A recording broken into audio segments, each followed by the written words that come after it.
Celui qui est descendu, c'est le même qui est monté au-dessus de tous les cieux afin de remplir toutes choses.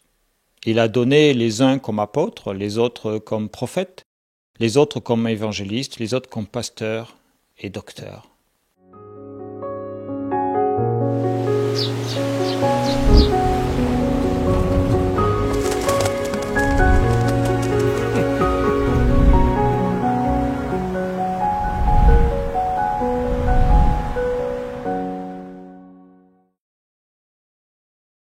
Ce qui a été affirmé là aux Éphésiens par Paul, c'est que chacun d'entre nous, chacun de ceux à qui il s'adressait, avait une utilité aux yeux de Dieu.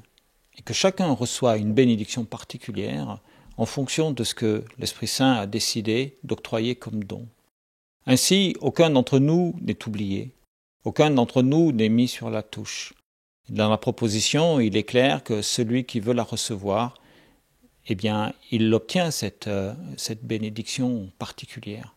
Alors oui, c'est vrai, ce n'est pas quelque chose que nous choisissons par nous-mêmes, car par ailleurs, il nous est dit que l'Esprit Saint va et il vient d'où il veut, il va où il veut, comme il souhaite, et il dote, lui, de la manière dont il le souhaite.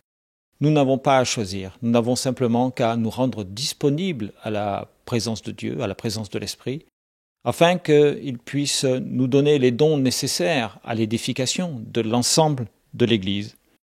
Car, vous l'avez compris, il ne s'agit pas que de nous tout seuls, mais il s'agit bien de la communauté, de l'Ecclésia, c'est-à-dire de l'Église, de ces personnes qui se rassemblent dans la même foi en Jésus et qui veulent faire progresser le royaume des cieux. Il est dit effectivement que c'est pour le perfectionnement des saints, en vue de l'œuvre du ministère et de l'édification du corps du Christ, que nous sommes tous nommés soit prophètes, soit évangélistes, ou pasteurs, ou docteurs, ou même encore diacres, diaconesses, ou anciens selon notre tradition d'Église. Et cela, c'est pour l'édification de tous, c'est pour que l'Église soit heureuse ensemble.